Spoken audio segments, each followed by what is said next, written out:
Hello and welcome to the Ice Guys, brought to you by the National Hockey Now Network.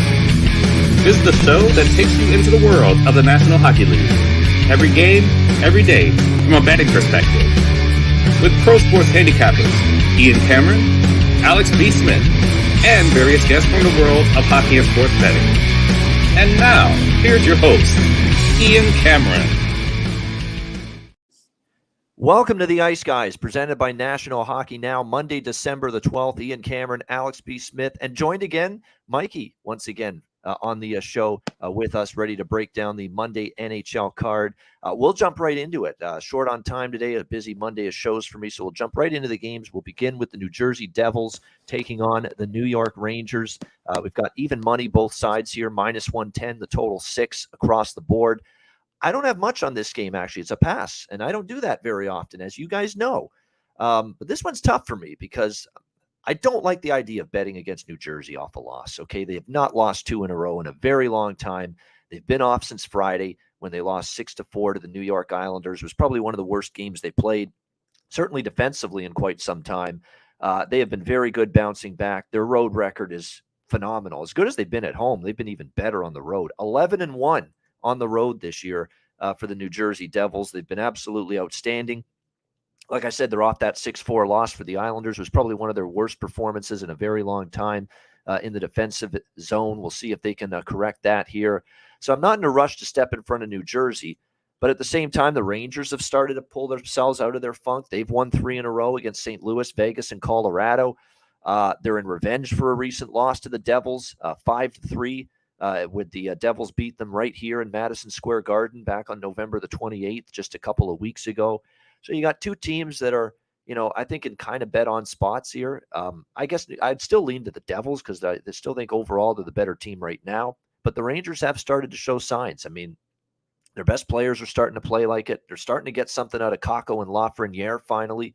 Shesterkin is starting to play more and more like the guy from last year, not the one that was struggling a little bit during that losing streak. So tough game, really good game, but tough one for me. I'm going to stay off the side and the total, quite honestly, because I think totals-wise this could go either way as well. Alex, what do you think here, Devils, Rangers? Yeah, I think this is more of a wait-and-see approach. If I had to play anything now, it would be over 6 because that's been the kind of the history between these two teams. Even though these are two teams that tend to trend under against any other opponents, playing against one another, and this is the rivalry, the Battle of the Hudson River. We see a lot of penalties. We see a lot of fights with these two teams. So that's one of the reasons why I feel like why we see more of these matchups go over the total. And 6 is always a cheaper price. We talked about Shesterkin, how he struggled a little bit, hasn't been in his top-tier form. So I would look at a 6. That's what I have circled. This might be one of those good games to wait for it over 5.5. You can probably wait for a plus price. I don't see these two teams lighting up the lamp early in contest. So you get a 5.5 at a plus price. That's probably what I would jump in on it over. All right, so basically, Alex, also looking maybe at a live opportunity here for this game. And speaking of live opportunities, I hope all of you will join us tomorrow night to look for a bunch of live opportunities. Our live betcast for the month of December is tomorrow night, Tuesday, December the 13th. It is a big slate as usual. The betcast will begin as always at 7:00 p.m. Eastern time. Make sure you join us for that. We had a great turnout last time. I want that same turnout. This is it. This is our last chance to be together on a betcast before the end of the year, before the holidays arrive. So join us on the betcast. Make sure if you want to join us on the stream, send a DM to me, and I will make sure to get you on, send the link to you for the betcast tomorrow night. So this is our last one for the year. Tomorrow night, December the 13th. So looking forward to that. It's a huge card. Join us tomorrow night for another Ice Guys live betcast, live betting commentary. Bring some booze with you. It's always that relaxed, fun bar and pub atmosphere. We had a shit ton of fun. Of course, it helps when you have a batshit crazy game like the Kraken and the Kings the last time we were on in the betcast. I don't know if we're going to get lucky with that one again. Yeah, I know. It's a once-in-a-lifetime type of game, 9-8, but hopefully we do. So join us tomorrow, Tuesday night on the betcast. Looking forward to that. Mikey, looking forward to your opinion on this game. What do you think, Devils, Rangers? Yeah, I locked in New Jersey last night at plus 102. I believe they're at minus 110 right now. I would still take a shot at New Jersey at minus 110. These two teams, they see each other quite a bit, and it's been a series that's favored the Rangers more often than not, 8-2 last 10 against New Jersey. But you don't want to read too much into that because of how bad New Jersey has been throughout the last few years. These teams just met a couple weeks ago, like you said, Ian, a 5-3 Devils win at MSG. If you remember that game, the Rangers came out to a quick 2-0 lead in the first 3 minutes of that first period. That was the game right after they blew a 3-0 third period lead against Edmonton. So you know they were going to come out firing out the gate in that one. And I remember tweeting out to take a shot live with New Jersey because this Rangers team constantly comes out to a quick start and then they just take their foot off the gas. So New Jersey ended up scoring 4 unanswered and won 5-3. The Rangers are 3-2 in December, and they're on a 3-game winning streak. They've beaten St. Louis, Vegas, Colorado. So if you don't follow this league religiously, you would think that the Rangers are playing well and they just beat some of the top teams in the NHL. But we all know Colorado's depleted, and that Vegas game, first game back from a week-long road trip, and then an emotional win against Boston. We all know St. Louis is in a downfall, so I'm not exactly sold on the Rangers just yet. This is still the same team that lost to Ottawa and Chicago last week.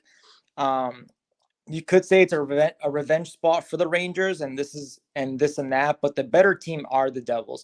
They're off a 6-4 loss to the Islanders. The score seems close between the Islanders and the Devils, but it really wasn't. The Isles were leading 6-2 into the third period.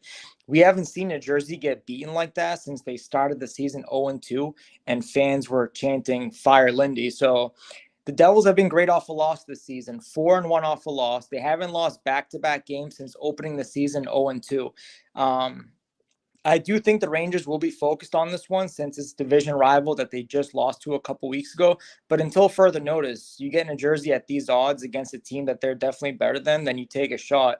Also, Igor, he has decent numbers overall against New Jersey, but his home road splits this year are just night and day. 2.80 goals against at home compared to 2.09 on the road. 8-0 on the road, 5-4 at home. And he just allowed 4 to New Jersey a couple weeks ago. So I got to take a shot at the Devils here at -110. So what Mikey is saying, we've got a reverse Carter Hart thing going right now with Igor Shesterkin a little bit, where he's actually been better on the road than he's been at home, and something to monitor moving forward. And no doubt, because, again, it was a good road trip there for him, better. But a lot of that on the road, we'll see if he can bring that performance level back to where it needs to be. As far as props go, this is more of a prop game for me. Nathan Bastian's out for the New Jersey Devils. I should point that out as well. Good depth forward, but you look at the way the lines are going to be dispersed tonight. Dawson Mercer moved up to the second line. Bratt's back on the top line, so Bratt might be worth a look here tonight. Woods moving up to the third line with McLeod and Zetterlund, so there's some options. Guys moving up the lineup, maybe some value with their prop. And then the New York Rangers, I will stick to the fact that as long as he's playing on the top line, I will be interested in Alexis Lafreniere with Zibanejad and Kakko on that top line. And he's starting now to percolate a little bit, Lafreniere, the last few games. So player prop involving him would be of interest to me as well tonight. Dallas Stars and Pittsburgh Penguins next up. Pittsburgh -130, home favorite, 6.5 the total in this game. I think all things are equal here with the Penguins here. The price is reasonable to back them here, -130. I do like Pittsburgh in this game, -130 or so. They've won 5 in a row, beating Vegas, St. Louis, Columbus, and Buffalo at home. And they also, of course, had a road win in overtime against Buffalo before that, and the first of the back-to-back that they played against the Sabres over the weekend. I think when you look at this, Chris Letang came back from that scare he had with the stroke, returned to the lineup Saturday night in the win against Buffalo. How about going from a stroke earlier in the week, a second of his life, which is scary stuff for a guy that's only 35 years old, to 22 minutes of ice time Saturday? How does he do it? Unbelievable. Isn't that amazing? That's incredible when you think about it. That knowing medicine well, I was talking about this with my mom. My mom's a retired nurse. And, for someone to suffer 2 strokes before the age of 40, that's just something that's a huge question mark. You wonder if he's going to, resume his career, worry about just, his common day of life. And all of a sudden he's back on the ice practicing 10 days later, plays in his first game and logs 22 minutes as, defenseman, a top defenseman. He's obviously going to, be on the power play and the penalty kill, but he just, picked up right back where he left off. Just shows the determination that he has. Yeah, and he does. He's definitely, and they basically, illustrated that in all the segments and features I've seen on television talking about this thing with Letang. And it's right, just a perseverance and to come back that quickly and then play 22 minutes in your first game back. Just remarkable stuff. Dallas has definitely not played their best hockey for the better part of the last few weeks. I mean, they're only 3-3 in their last 6 games. They beat a struggling St. Louis team. They shut out a horrible Anaheim team. And then they were fortunate to get past Ottawa after trailing in the third period. I mean, that's their last 3 wins. None of them really impressive. They play, Colorado, they lose 4-1. They play Winnipeg, they lose 5-4. They play Minnesota.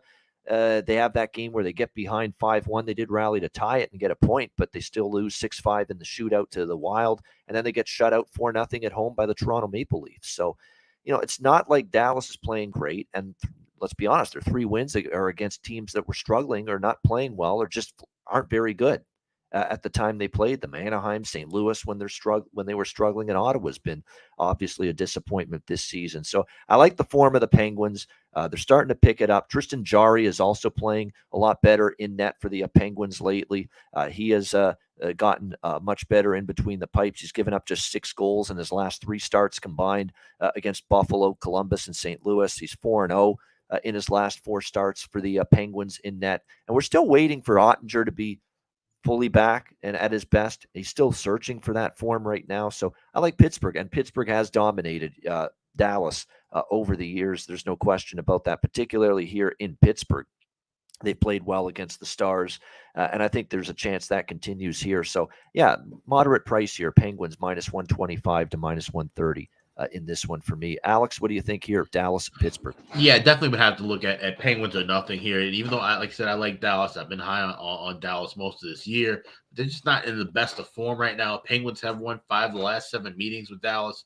Home team going all the way back to 2001, 19-8 in the last 27 meetings. So that, like I said, we see this with cross-conference opponents. That's something to kind of, take a look at. Clearly that, they're catching a team in a bit, usually in the midst of a long road trip or sometimes at the end of a road trip. So that's why those numbers kind of factor in a little bit.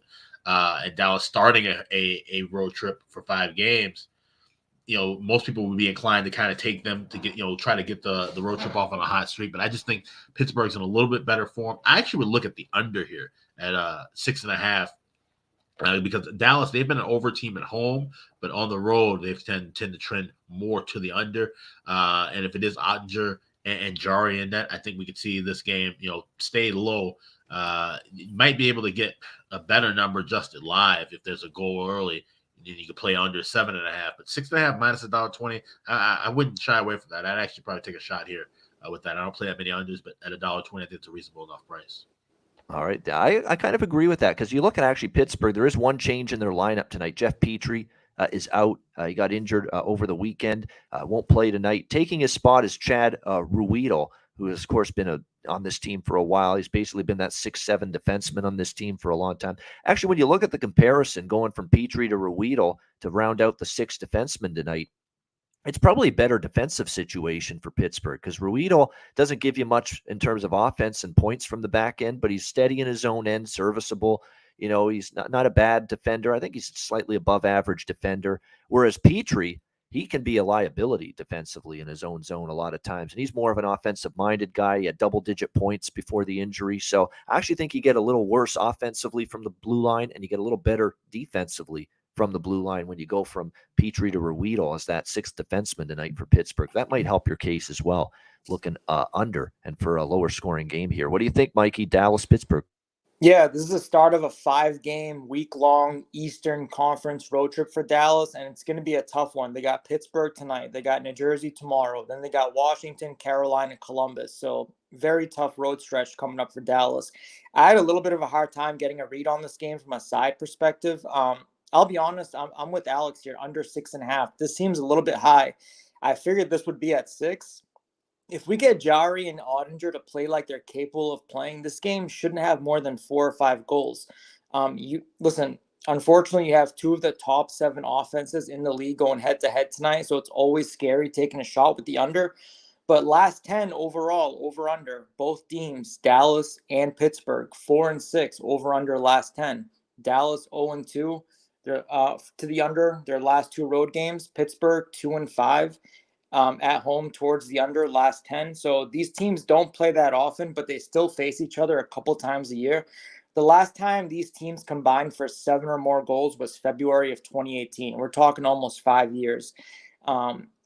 Ottinger hasn't looked like Jake Ottinger, but his numbers are still pretty good. 2.37 goals against on the year. Against the Metro Division, his goals against average is 1.45. Career against Pittsburgh, 2.01 goals against average. And Jari, unbelievable at home, 7-1, 931 save percentage, 2.37 goals against. And his couple games against Dallas in his career, 1.94 goals against average. So I like the under 6.5 at $1.20.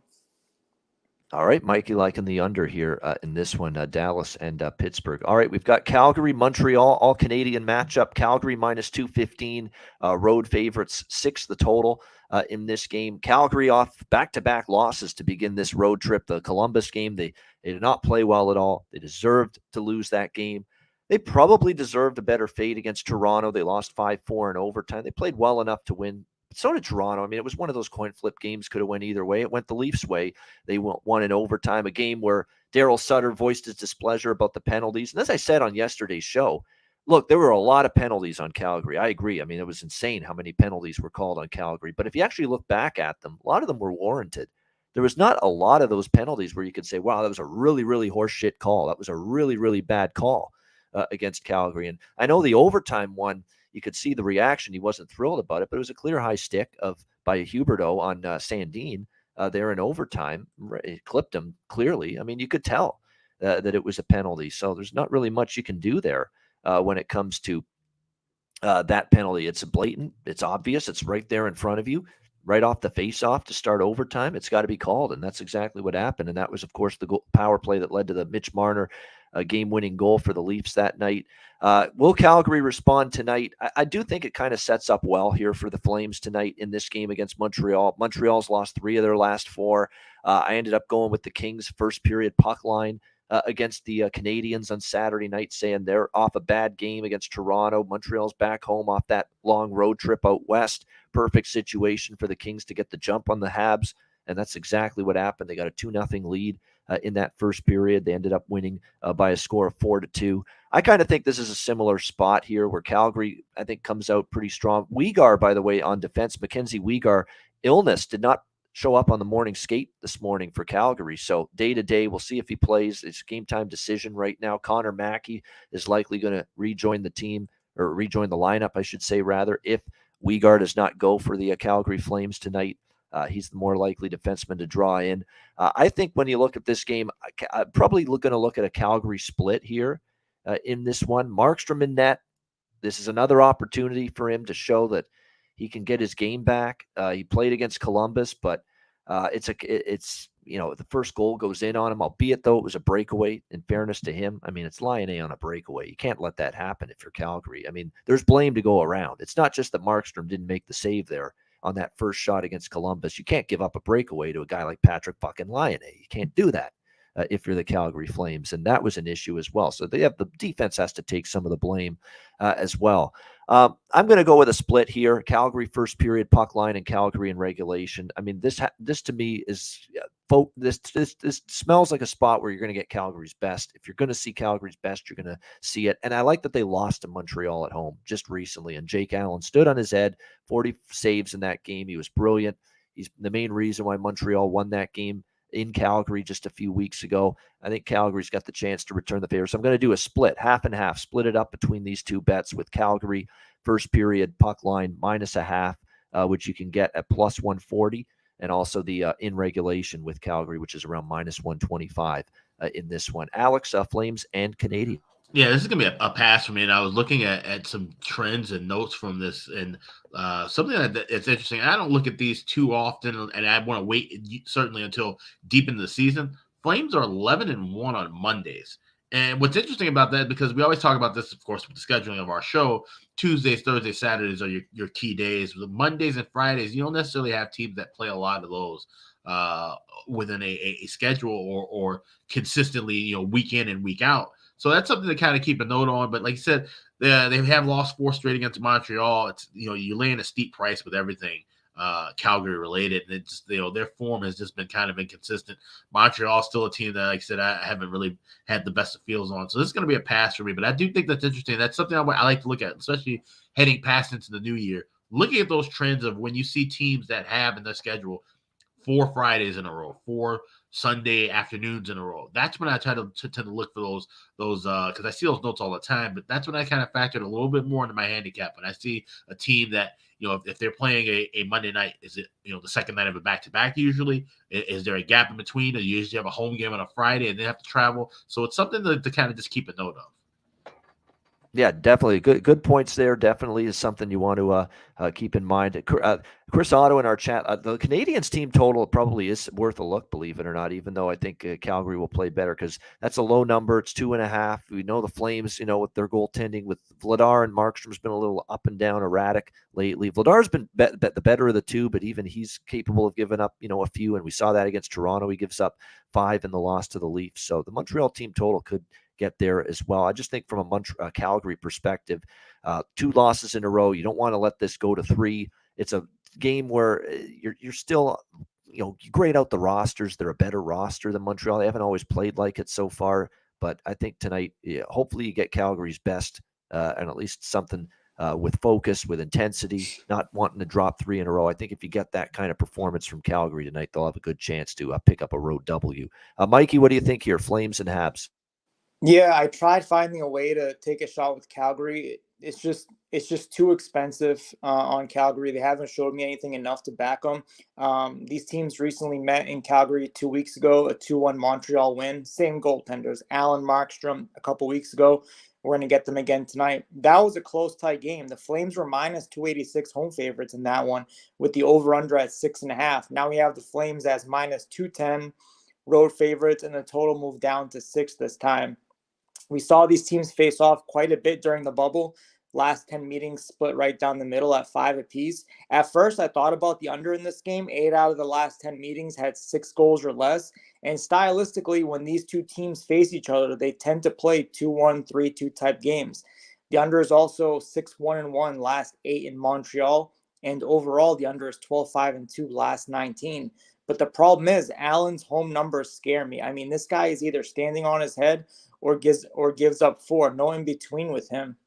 And anytime I'm getting these types of odds on Montreal, especially at home, I would like to take a shot with them, but I just couldn't find a way to do it. My concern is this is Calgary's 3rd and final game of this road trip. They lost to Columbus.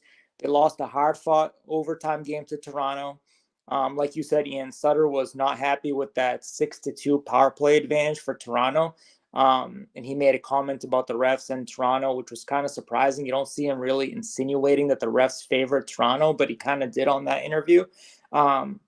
But you also have a Montreal team that isn't happy with their performance at home against LA. They were down 2-0 very quickly in that first period. They trailed 3-0 for practically the entire game before Hoffman found the back of the net. So you have two teams looking to bounce back. I think it's going to be another one of those close 1-goal games in the third period. It's just hard for me to find a way to bet Calgary even in regulation. Just look at Allen's numbers real quick. On the season, 0.896 save percentage, 3.4 goals against. His home goals against average is 3.93 compared to 2.57 on the road. I mean, Talk about night and day. This guy is not good at home. That's a great point. And of course, he's at home tonight. And either the great performance against Calgary, where he made 40 saves, was in Calgary. Whereas you mentioned, the road numbers are better. His road goals against is much better. Jake Allen on the road compared to at home. So that's another thing that might work in the Flames' favor tonight. And facing Allen again, maybe a better opportunity where to find his weaknesses and his tendencies. So yeah, that definitely is a little angle that benefits Calgary. But again, can Calgary have that 60-minute performance on the road? I hope so. I'm banking on that, as taking them first period puck line and in regulation tonight. We'll see if they can get the job done here against Montreal. Prop-wise, I'm sticking to my guns with Matthew Phillips. He finally made his debut the other night. He's still around this crazy price of plus 600. in a lot of different books to score a goal tonight. Brzezicka on that same line is probably worth a sprinkle as well with what you're getting, but definitely Matthew Phillips. I mean, he's the guy that was one of the top goal scorers and point producers in the AHL before getting the call up, plus 625 at Caesars to score a goal. Just sprinkle a little something. I think he's going to get on the board at some point, as long as Sutter keeps putting him in the lineup for the Flames. All right, next up, we've got Anaheim and Ottawa. Ottawa minus 220, home favorite, 6.5 the total. I certainly would consider and lean strong to Ottawa's team total in this game, but it's 3.5. It's minus 140, coming off a road win against Nashville, 3-2 on a Saturday afternoon. Very impressive win, actually, to beat Nashville. And to be honest, they probably should have beat Dallas as well. They had a 3-2 lead. Forsberg gives up just a horrendous goal for the tying goal in that game, and then the Stars win in overtime 4-3. But really, they should have won both of those. They definitely played better in those last two games after really a debacle against LA at home, where they fell behind early very quickly and really never recovered from that point on. Anaheim, shame on me for saying, hey, the Carolina game would be a bit of a turning point for them. It did not happen. They beat Carolina. It certainly looks like an anomaly when you see them follow it up with a 6-1 drubbing at home against the lowly San Jose Sharks. I mean, that tells you all you need to know about Anaheim this season. They just cannot seem to get on any sort of traction, any sort of rhythm whatsoever. They're 2-14 on the road this season, 0-7 losing streak on the road entering this game, 0-7 their last 7 road games. I want no part of Anaheim here. I'd probably look to Ottawa, but I prefer the team total than the regulation line. Either way, probably not going to bet that because the team total is minus 140 to minus 150 in most spots. So just a lean to the team total for the Sens. Other than that, probably going to stay out of this one. Alex, Ducks and Senators. Yeah, this is a clear pass. There's no way would definitely be looking at laying a price with Ottawa. He said they've been playing a little bit more competitive hockey, but this just seems like it could be one of those scenarios where they lay an egg against a bad Anaheim team, or they just blow out a bad Anaheim team. There's not much to trust between these two clubs right now. It's what's a bad card on this night. This is by far, I think, the worst matchup. So this is a clear pass for me. Yeah, I mean, I want to bet both teams, especially Anaheim, over the total, but the series history has been insane to the under. And we're talking 6.5, and it's like 9-1 to the under. And we've seen, we saw 5-1 in Anaheim or just a few weeks ago with Ottawa winning. Then it was 2-1, 4-0. There was one game that got to 5-2 and 3-2, 4-0, 2-1, 2. Like just a lot of low scoring hockey historically with these two teams. So even has to be lukewarm when it comes to the totals. Yeah, unless you have Ilya Bryzgalov and old Dominic Hasek from the same, from the Sens era coming back to play goal. I don't trust 6.5 with any of the combination of these 4 goaltenders. So. That's true as well. No doubt. Stolars and Gibson, although bad defense has really hampered their efforts, and Forsberg and Talbot, they've been a picture of inconsistency this year as well in between the pipes for the Ottawa Senators. Mikey, how about you? Anaheim, Ottawa. Yeah, I'm with you guys. I couldn't get to the window here. It's just too expensive. I mean, obviously it's Ottawa or pass, but too pricey. Regulation is minus 140. The -1 is minus 139. Just can't do it. Ottawa has been a little bit disappointing, in my opinion, this season. We're approaching the 2-month mark of the season, and they still really haven't gotten their game going in the consistency department. I mean, we're at that point now, 25 or more games in. We know who these teams are. Whether it's a bunch of new players, a new system, or a new coach, we're at that point now, 25 games. You should be settled in. And Ottawa, for whatever reason, hasn't been playing up to their standards. I mean, ideal scenario here, Anaheim scores first, take a live shot at Ottawa, but I can't get to the window with this. It's very interesting because I'm just looking at some things here involving the Anaheim Ducks and John Gibson day-to-day right now with an illness which he suffered against San Jose. I'm not totally sure if he's with the team right now. Stolars, meanwhile, he's been banged up a little bit too. And we might actually see Lucas Dostal tonight for the Ducks. Not for sure. We haven't had a confirmation yet either way, but it's looking like there's a chance he gets in the net because he's been called up to the Ducks right now. And of course, he is someone that's been in the organization now for a while. He was called up on Saturday because of the illness to John Gibson. Dostal, 4 games with Anaheim last year, 1-2, 2.98 goals against average, 907 save percentage. So keep an eye on that if you're going to bet this game, because Anaheim's goaltending could go in a bunch of different ways as far as who's going to be in between the pipes tonight against the Ottawa Senators. All right, we go to Edmonton now and Minnesota.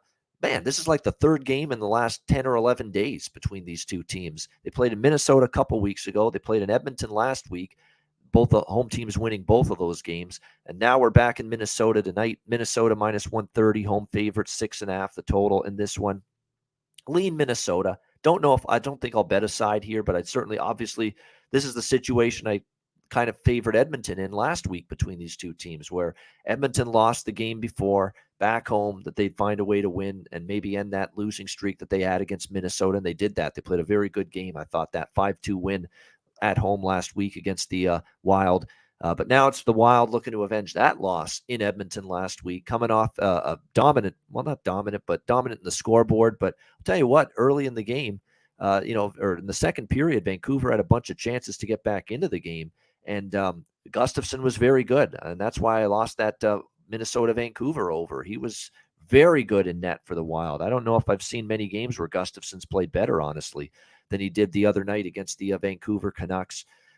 So Minnesota gets the impressive 3-0 shutout over Vancouver, bouncing back after the loss to the Oilers.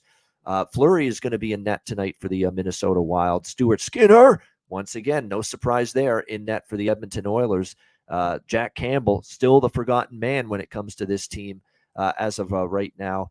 Edmonton, 7-5 on the road, but they have had a real tough time, of course, in Minnesota, including, of course, losing the only meeting this year in Minnesota between these two teams. Long term, they're 7-27 in the last 34 trips to Minnesota, this Edmonton Oilers team. And of course, when they played in Minnesota, like I said, December 1st, they lost that game 5-3. It continues to be an over series history with the Edmonton Oilers against the Minnesota Wild head-to-head. And yes, the Minnesota over streak did get snapped, obviously, at 8 games with that 3-0 shutout win against the Vancouver Canucks. But if you watch that game and you were on the first period over or the full game over, my goodness, you deserved a much better fate. I mean, Spencer Martin was ridiculous in the first period because Minnesota could have been up 4-5-0 Saturday night after that first period. Spencer Martin was absolutely outstanding, did everything he could to give Vancouver a chance, keep them in the game. There were a boatload of breakaways, odd man rushes, prime danger scoring chances that it could have been a lot more goals than 3-0. That's one of those games you look at the final score, you said, oh, not much happened. Couldn't be further from the truth. There was a ton of good chances in that Wild Canucks game on Saturday night. I'm going back to the well, over 6.5 here tonight with Edmonton and Minnesota. Lean Minnesota in terms of the side, but I'm just going to bet the total here with the Oilers and the Wild tonight. Alex, what do you think here, Edmonton, Minnesota? Yeah, I like this over too, but I'm waiting to play this live. This is a 5.5, and this is one I'm not waiting for plus money. Anything in the $1.25 range, I'll be striking on. But like you said, this is a Wild team that is still trending highly to the over. And you mentioned about Edmonton struggling in Minnesota. It's interesting. They're one of the few teams that do not stay at the St. Paul Hotel, which is very close to the Xcel Energy Center. I don't know if that has something to do with it. They have to travel a little bit more. They just have a different routine. But that's something that I have in my notes, and I had that in my notes because the last time they played, they came in very late. There was an uncharacteristically late start because of a TNT broadcast with the Oilers and Blackhawks. The game goes into overtime. They have to fly in very late, and they said, second night of back-to-back, they just kind of fell flat. But you wonder if the spots in which they have to come into town, granted, they've had a few days off between games. That's something to keep a note on with looking at certain teams playing in certain areas. And once again, there's a reason that they've lost that many games in that arena. But this is a Wild team that I'm still not trusting the back side-wise. They've really been up and down with their offense. I haven't seen them really explode like we know they can. This is a team that if they get their shit together, they can score 5 or 6 goals every given night. But they have some issues offensively. They have some issues passing the puck still. So we're looking for an over, but I want the 5.5 number at a better price, adjusted price. And this is one where I, maybe look for. It's probably a good live game for next to score. Looking at trying to capitalize on these two teams because they're very lethal when the power play is considered, especially Edmonton. That's something I would be looking at. This is more of a live game than something pregame.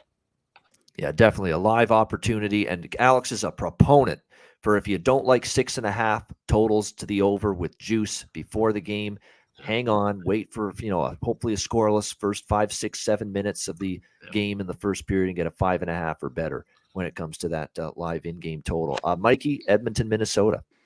Yeah, third meeting this month for these two teams. Minnesota won the first one 5-3 at home. A week later, they lose 5-2. This is difficult to pick from a side perspective, but I locked in over 6.5 at $1.20 last night. Fleury was in net for both those games against Edmonton, while the Oilers used Campbell in the 5-3 loss and they used Skinner in the 5-2 win. Minnesota, like you said, Ian, mini games have been high scoring this month, except for that last game at Vancouver, which obviously should have gone over. 68 shots, 5 power plays. Expected goals for was 3.9 to 2.9. So if you cash that under, I mean, you should go play the lottery ticket because that game should have definitely gone over the total.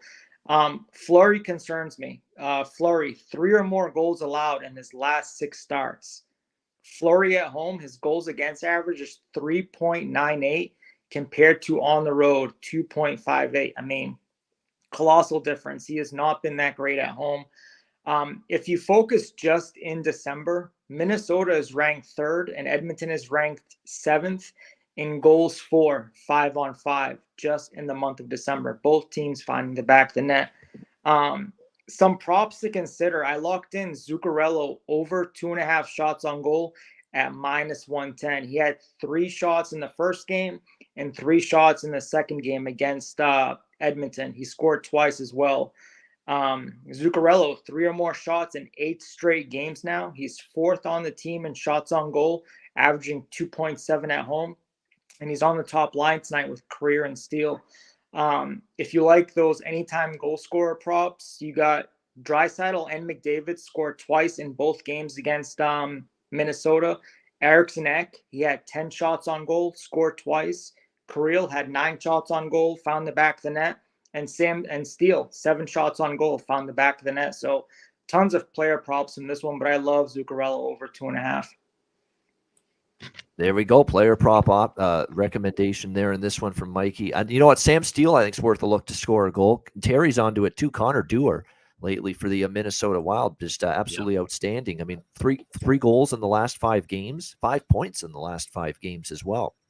But Steele as well. Steele's gotten a lot of ice time now with where he is in the lineup, obviously playing right up there for the Wild lately. Then he's getting more shots on goal, more opportunities. I think definitely there's value with Sam Steele, and he did find the back of the net as well in the win against the Minnesota, against the Canucks, and he's obviously centering Zuccarello and Kaprizov, and obviously there's going to be a lot of instances where he's deferring to those two guys with the puck, but definitely Sam Steele probably worth a look, and his points as well.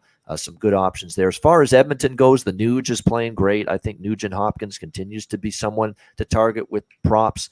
I'm going to go probably too with Kyler Yamamoto here for the Oilers. He finally scored his first goal of the season against the Minnesota Wild last week in the 5-2 win. He's a good player. He's a good offensive player. He's going to find it and get it going eventually. And how many times do we see it that you can't put a puck in the ocean for months? And then all of a sudden you get that first goal and the floodgates open. So I think Kyler Yamamoto is worth a look tonight, playing with the Nuge and Janmark on the second line for the Edmonton Oilers. So maybe that he catches a little confidence now after finally getting his first tally of the season in the 5-2 win last week against the Minnesota Wild for the Edmonton Oilers. All right, final game of this Monday card. It's Nashville-St. Louis. We've got the Predators -120 road favorites, 6 the total in this game. I'm not going to overcomplicate it. I'm going to be on the Nashville side here, -120. They're off a loss at home to Ottawa. I think bounce back spot for them. Won't take this St. Louis Blues team lightly. And all the quotes coming out of St. Louis, even after a hard-fought loss, still another loss against Colorado, 3-2 in overtime yesterday.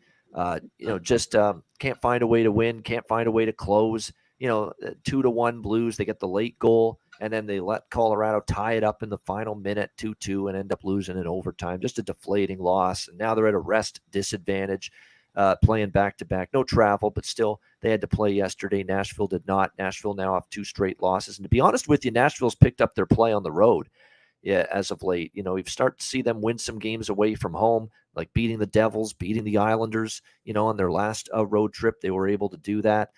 So definitely something to factor in here in this one. As far as the goaltending matchup is concerned, will we see Binnington or Greiss? You got to think after Binnington got the nod yesterday, it's Greiss on a back-to-back, but it hasn't been confirmed yet. Greiss has been statistically abysmal, 3.69 goals against average, 99 save percentage. UC Saros projected for the Nashville Predators in net. No confirmation there, but you would expect that is who we will see in net for them tonight. Although I should point out, this is the first of a back-to-back for Nashville. So could we see Lankinen tonight on the front end of the back-to-back? Possibly. And I will say this about Lankinen: not as worried about backing the Predators with him in net as maybe I was earlier in the year. He's had some gems, particularly of late, in between the pipes for the Nashville Predators. That Islander game that I just spoke of that they won, Lankinen was in net that game. He was brilliant. He was absolutely terrific. So if it is Lankinen, he's probably still better than any goalie St. Louis is putting out there right now. Binnington's struggling. Greiss has been awful last year with Detroit, this year again with St. Louis. So, yeah, I like Nashville. I'm not going to overcomplicate it. I think they're obviously a team I think is a little bit better right now, better form. And all the quotes from St. Louis are bad. We have no confidence. We can't get anything going. Say the quote Berube had after not the last game, but the game before was damning, saying, you got to be able to come to work with the right mindset, the right attitude. I don't see any of that from this group right now. So you talk about attitude issues. Just when you're struggling, maybe you don't put the work ethic in as much in practice to get better. And it's just all kinds of bad stuff. None of the quotes are bet on right now coming out of St. Louis. So Nashville for me at -120. Alex, Predators, Blues. Yeah, you mentioned that how they said, the confidence is a bit shaken, and yesterday didn't do anything to help that whatsoever. They give up a goal with about 7 seconds left in regulation, give up a goal with 26 seconds into overtime to lose the game at home. And now you're taking on a Nashville team that is playing a little bit better than expected overall. But the thing I like here would be the over for the first period and the full game. As mentioned in the chat, looking at Thomas Greiss, his numbers 3, 11, and 1 lifetime against Nashville with an 882 save percentage and a 3.65 goals against average. Terry in the chat posting those are abysmal numbers, and to add that to a goaltender who's already been struggling overall in Greiss. Also looking a little bit deeper into those first periods, he has gone 3-1 his last 4 starts the first period over. His first start of the year came against Nashville. 2 goals were scored in that first period. So we've seen that trend. And for Nashville, they're 5-2 the last 7 road games to the over in the first period. So I think that's a great price, only laying $1.25 there. And I also like the full game over 6 as well. All right, first period, full game over split here for Alex with the Predators and the Blues. All right, Mikey, Nashville, St. Louis. Yeah, I locked in the over 6 at $1.20. It hasn't been confirmed, but I think we are going to see Lankinen tonight, and here's why. They do play Edmonton tomorrow, and if you look at Saros' numbers against St. Louis, it is not good. 5-6, 885 save percentage, 3.44 goals against average. So if I had to take a guess, they're going to save him for Edmonton, and they're going to put Lankinen in tonight. So I did lock in the over 6. These teams met back on October 28th in Nashville. Preds won 6-2. It was Greiss and Saros in net. It looked like Nashville ran away with it in that game, but if you look at the numbers, it was 3-2 Nashville entering the third period. It's interesting Berube didn't go with Greiss yesterday at home and give Binnington the start against Nashville, since his numbers are pretty good against Nashville. Like Alex said, like Terry said, Greiss has awful numbers against Nashville. .882. 3.65 goals against average. It makes no sense why he didn't start yesterday against Colorado. This is St. Louis's second game off a back-to-back. So when St. Louis plays a second game of a back-to-back, the over-under is 4-0 this year. 4-0 to the over. Second game of a back-to-back. Nashville has won the last 7. I'm sorry. The over-under is 7-3 last 10 between these division rivals. And out of all the NHL teams in the last 10 games, focusing just on 5-on-5, St. Louis is the second worst team in the league in goals allowed. Overall this season, St. Louis is the 4th worst team in the league in goals allowed per game. They're allowing an average of 3.8. Only Columbus, Kings, and Anaheim is worse. So taking a shot with the over 6 on this one. All right, liking the over here for some goals with Predators and Blues tonight.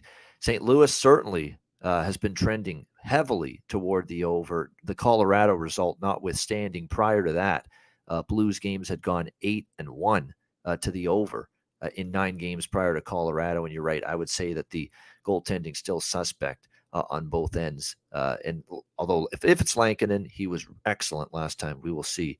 No question about that. All right, great stuff from Mikey and Alex. Of course, we thank Mikey as well for joining us once again. He's always welcome on the show here on the Ice Guys show.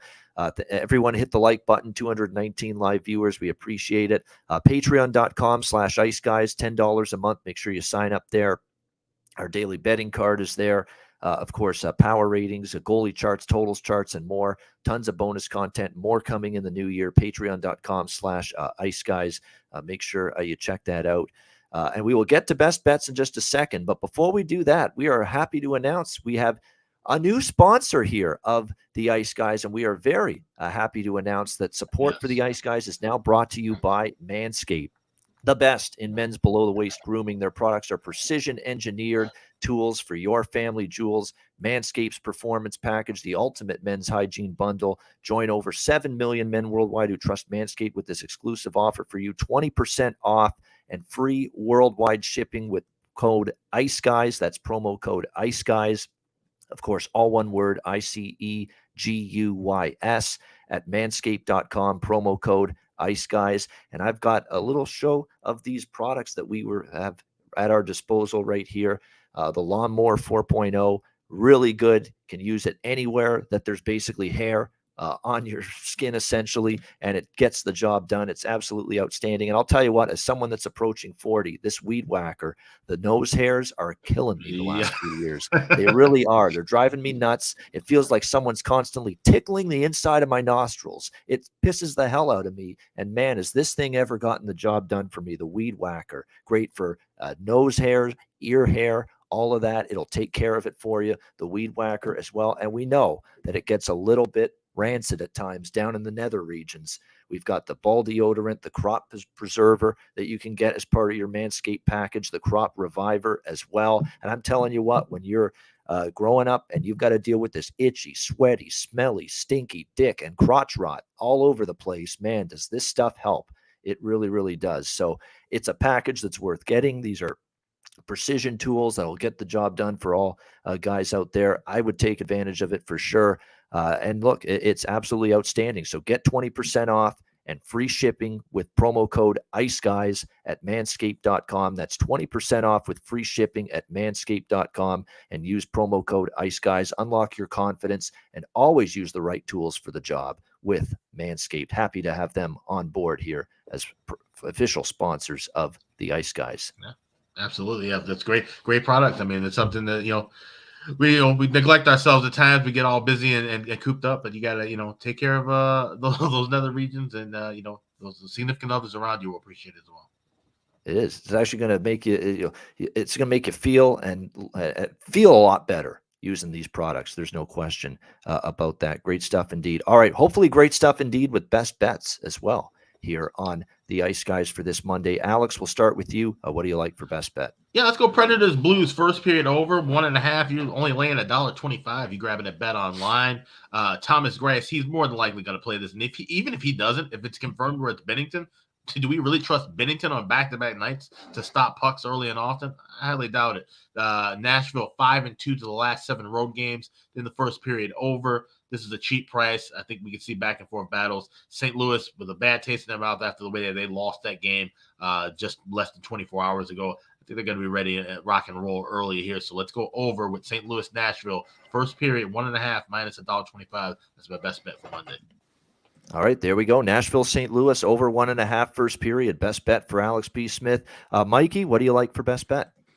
Over 6.5 in the Minnesota game. It is slightly concerning. These teams played twice already, 5-2, 5-3. So I feel like the coaches are going to be like, we don't want to play this up and down fast pace. Maybe it's like that in the first period. I think this eventually opens up and we'll get over 6.5 goals here. Over 6.5 for this one. Edmonton, Minnesota. Best bet for Mikey on this Monday. And my best bet, yeah, I know there's trepidation from some people in the chat. I get it. It's not a bargain, but I think it's the right spot to buy in and the right time. And as we saw Saturday night, if a team comes ready and focused and plays a good, strong, hard 60-minute game against Montreal, you can beat them.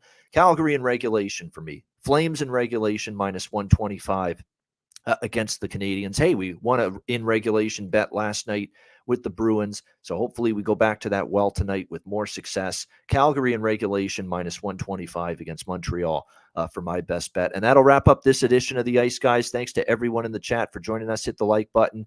Alex is out tomorrow, but he'll be back Wednesday on the Ice Guys show. And he'll be with us, of course, on the betcast tomorrow night at 7 p.m. Eastern. And another reminder, join us for this betcast. We want a good turnout. Everybody jump on the stream with us, even if it's just for 5 minutes to say hello.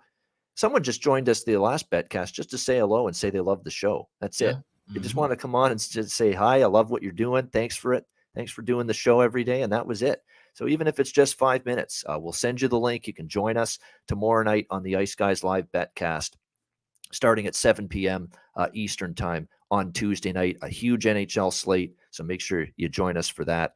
No question about that. It'll be fun as it always is. The Ice Guys Live betcast tomorrow night on Tuesday, starting at 7 p.m. Eastern time. For Alex B. Smith and Mikey, I'm Ian Cameron. Have a great Monday night. Enjoy the games and good luck. And we will talk to you again tomorrow on Tuesday, a daily double Tuesday of the Ice Guys. Our daily show at 2 p.m. Eastern. Kevin from Arizona, a very good NHL bettor, will be joining me on the 2 p.m. show, the daily show tomorrow, and then the betcast at night, 7 p.m. Eastern tomorrow. Join us again for the Ice Guys presented by National Hockey Now.